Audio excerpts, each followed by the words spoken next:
রাজধানীর বনানীতে সড়ক দুর্ঘটনায় গার্মেন্টস কর্মী মিনারা আক্তার নিহতের ঘটনায় সড়ক অবরোধ করেছে গার্মেন্টস কর্মীরা। সকাল 6:45টার দিকে এই দুর্ঘটনা ঘটে। প্রত্যক্ষদর্শীরা জানায়, মিনারা এবং সুমাইয়া নামে একজনকে পিকআপ ধাক্কা দিলে ঘটনাস্থলেই মিনারা মারা যায়। মরদেহ এবং আহত সুমাইয়াকে কুর্মিটোলা হাসপাতালে নেওয়া হয়। সুমাইয়া চিকিৎসাধীন থাকলেও মিনারার কফিন ঘটনাস্থলে নিয়ে আসে গার্মেন্টস কর্মীরা। তারা জানায়, বিচারের আশ্বাস না পাওয়া পর্যন্ত সড়ক অবরোধ অব্যাহত রাখবে। পুলিশ জানিয়েছে, গার্মেন্টস কর্মী এবং গার্মেন্টস মালিকের সাথে কথা বলে বিষয়টি সমাধানের চেষ্টা চলছে। বনানী চেয়ারম্যান বাড়ি এলাকায় রাস্তা অবরোধ করার কারণে সারা ঢাকা শহরে চরম যানজট তৈরি হয়েছে। ভোগান্তিতে পড়েছেন সাধারণ মানুষ। দুইটারে মাইরা দিছে, মাইরা দিলে নিচে পড়ে গেছে। ও একটা আমাদের অফিসের ওই যে নিচে পড়ে গেছে। নিচে পড়ে গেল, ওর গার পর থেকে ওর পার পর থেকে গাড়ি চলে গেছে। ট্রাকের চিল্লানো হয়েছে, সে থামে নাই। ট্রাক ফ্লাইওভার ব্রিজ দেওয়া চলে গেছে। তখন কোনো প্রশাসন আসে নাই, কেউ আসে নাই। দুইজন মারা গেছে, সাথে একজন হাসপাতালে আহত। আমরা বিচার চাই।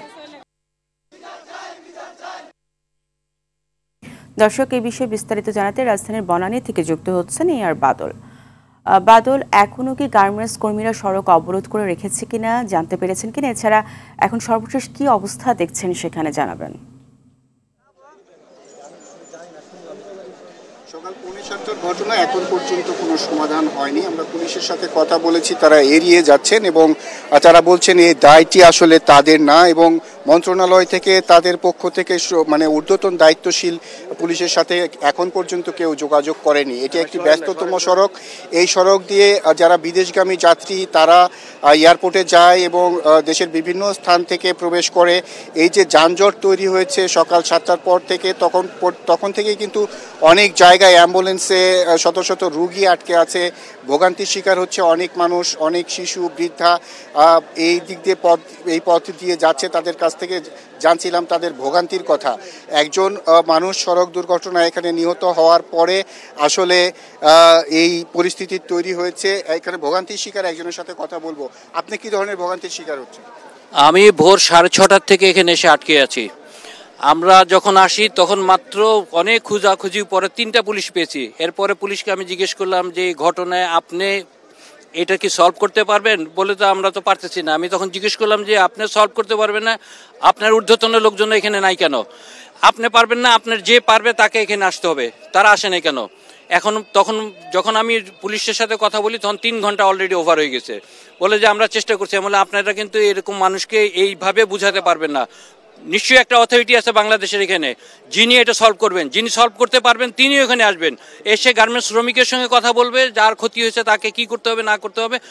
আজকে যে রুগী নিয়ে সবাই গাড়িদের মধ্যে অপেক্ষা করছে দুই পাশে, সারা বাংলাদেশ যদি এরকম অ্যাক্সিডেন্ট হয়ে বন্ধ হয়ে যায় তাহলে আমার প্রশাসন কি তামাশা দেখবে? এখন তো আমি তাই পুলিশকে বললাম, আমি পুলিশকে বলছি, আমি র্যাবকে বলছি যে আপনারা তো প্রশাসনের ব্যাপারে কোনো উদাসীন ভাব দেখাইতেছেন। আপনাদের ডিউটি মানুষের প্রবলেম সলভ করা, আর আপনারা এসে তামাশা দেখতেছেন। করণীয় কি? এখানে প্রশাসনের দরকার হলে আমাদের যে উপদেষ্টা আছেন, স্বরাষ্ট্র উপদেষ্টা, ওনাকে এখানে আসতে হইতো। আইসা সবার সরজমিনে দেখে এটাকে সলভ করা লাগতো। এরপরে উনি না পারলে ডক্টর ইউনূস আসবেন। ওনাদের এসির মধ্যে বসে থাকার জন্য আমরা দেই নাই। আমাদের ট্যাক্সের পয়সা দিয়ে তারা ফুর্তি করতেছেন কেন? আমরা কেন ভোগান্তিতে থাকবো?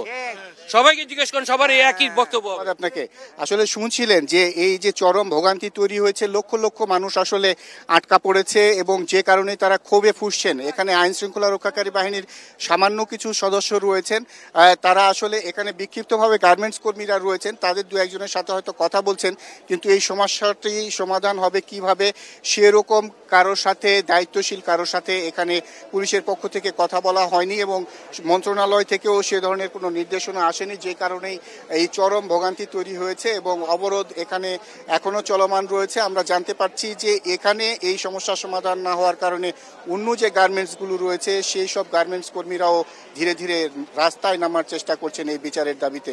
তো সাধারণ যারা ভোগান্তির শিকার তারা দাবি করছেন যে সরকারের পক্ষ থেকে দ্রুত একটা ব্যবস্থা নেবে, অবরোধ উঠে যাবে এবং যানবাহন চলাচল স্বাভাবিক হবে। তো এই ছিল আমার কাছে বনানী থেকে সর্বশেষ অবস্থা। বাদল, আপনাকে ধন্যবাদ।